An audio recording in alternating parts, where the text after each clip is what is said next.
All right. Hello, hello, hi, folks. Welcome.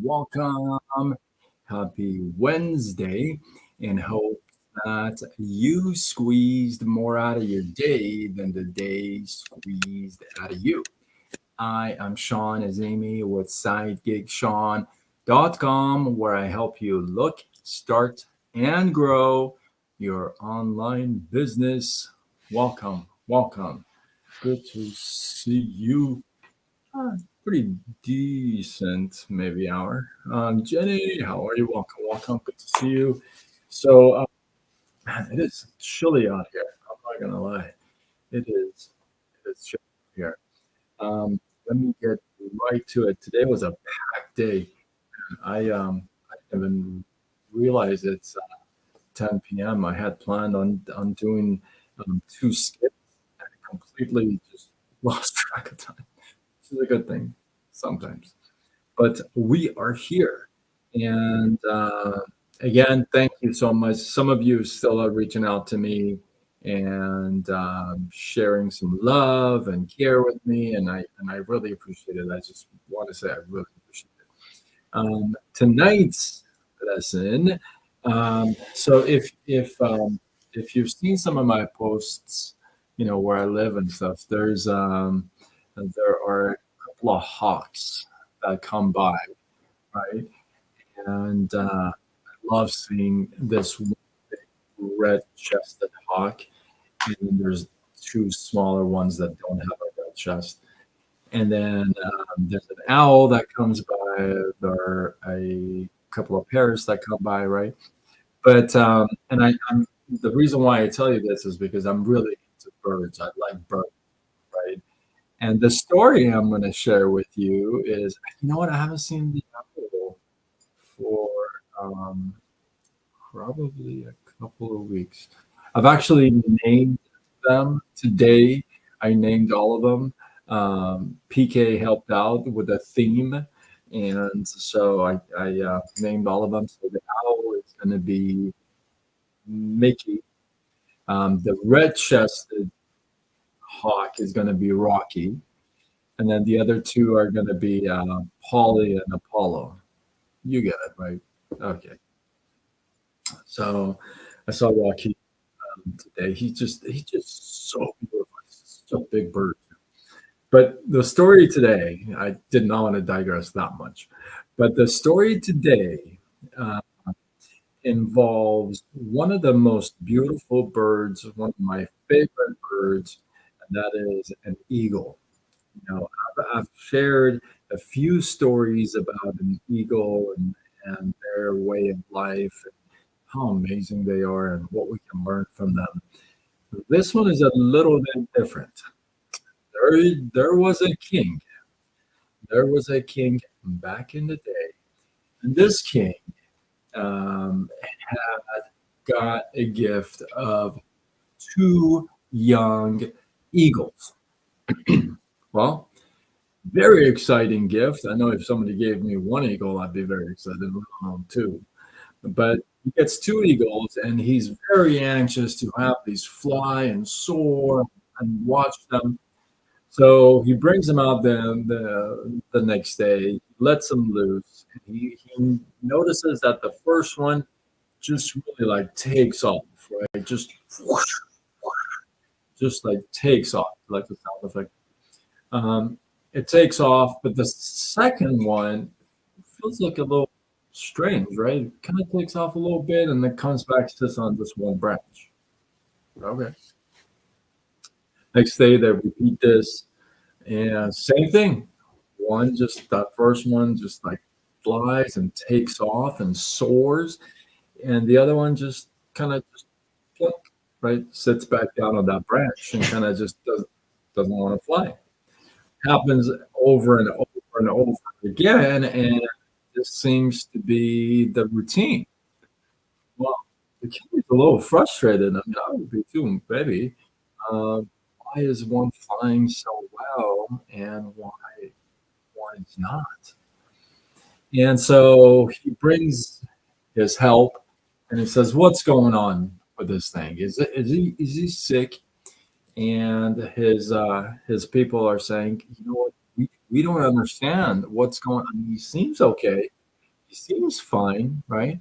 But we don't understand why it just wants to sit on this branch on this tree and not want to fly.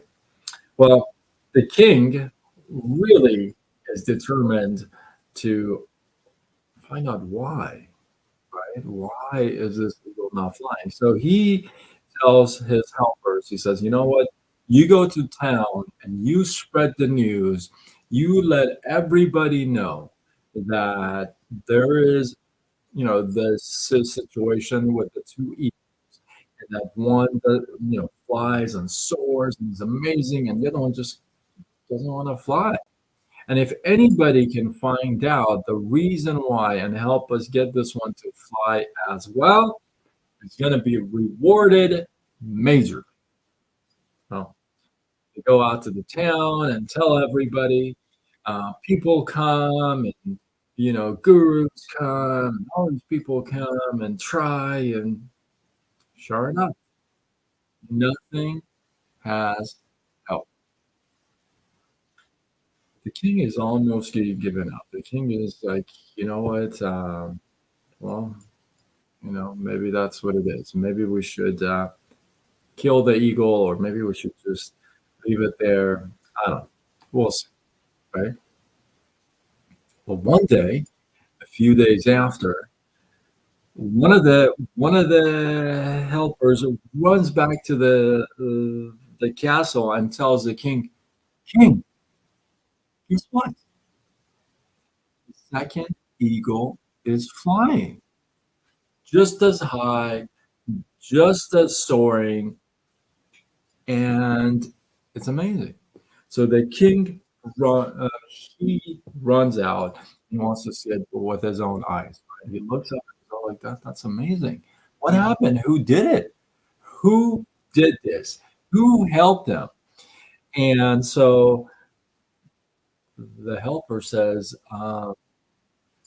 this, this old man, this old farmer, old, Gloria. So the king says, "Wait, it wasn't a magician or a guru or anybody like that?"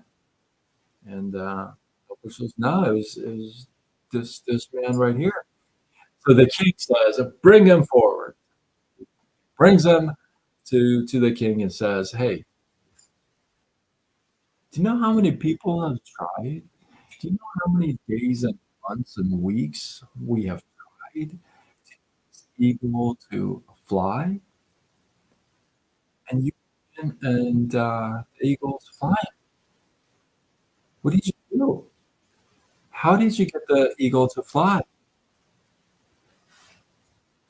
And the old man says, "Well, I'm definitely not as educated as you are. I'm not as wealthy as you are. I don't know as much as all these gurus and all these people know. All I did was cut the branch that the eagle had a habit of resting on."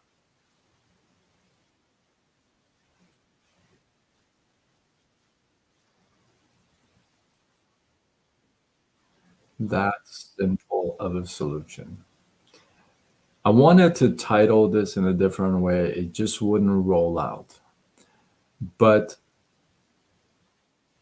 that tree, that branch that the eagle had a habit of sitting on, resting on, not flying, not soaring, is almost like a lot of our couches, like your couch, my couch. You just plump on the couch and you rest on it.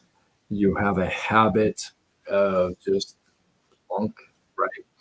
And so when you sit on that couch and you lay on the couch, it's game over. Like you're not going to be running and soaring, and you're not going to be following your dreams and pursuing like all this kind of stuff. You're not. You're just gonna probably like, you know, go through the channels real quick, fall asleep, get up and go to bed. Why do I know that? Is because I've done that like a gazillion times, right? But I love how the story just magnifies the simplicity of the solution. All these people try to get this guy to fly, shoot him, point arrows, pull on him, all this stuff, but never thought to get rid of the source of the problem. Sometimes, you know what? I know from real life, um, sometimes you got to cut all bridges and just leave this one option open and just go at it, right? Because otherwise, it just wouldn't work out. If you got way too many bridges out there, right? If you got way too many branches out there that you can sit on and rest on and just kind of, right? You're gonna work like that. Sometimes you gotta cut all bridges, all branches, everything, so you don't have a place to rest on. You don't have a place where you can say, "Oh, out of habit, I lay on the couch and just doze off." So maybe take a look. This is a great time of the year.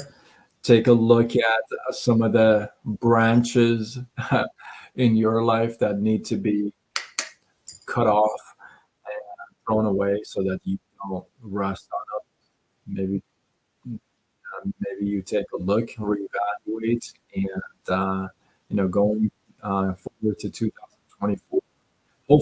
Hopefully, you go in with gear ready to rock and roll. By the way, tomorrow I am going to do my live on why I don't do resolutions.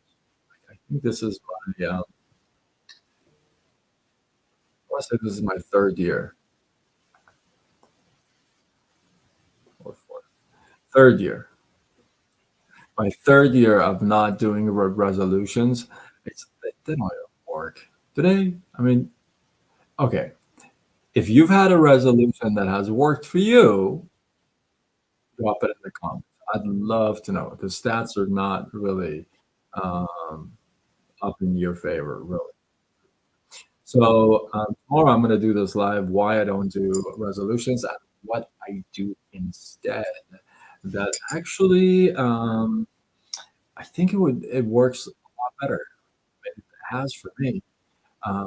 But I think it's the whole resolution thing is so overdone, overrated. It's just like, by day seven, but they say like first quarter, like by month three, it's like literally like 90, I don't know, 2%, 91% of people are done with their like what but I think I've read somewhere within the first 2 weeks, like half are 70% half or something like that are out of the race. So tomorrow I do this whole thing about don't worry about the resolutions. Nobody's going to stick to them anyway.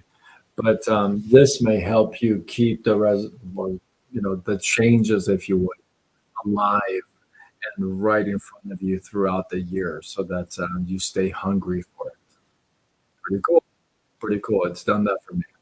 So hopefully, with that, you guys got some love, some inspiration, some value. Drop a takeaway or two. Yes, just ask for now. Drop a takeaway down below. Let this feed grow. Feel like this is worthy of share. You got to do, baby. Let's go. Tag a couple of people. And with that, I am Sean Azimi with SideGigSean.com, where I help you look, start, and grow your online business. Signing off until tomorrow when we do it all over again. Much love.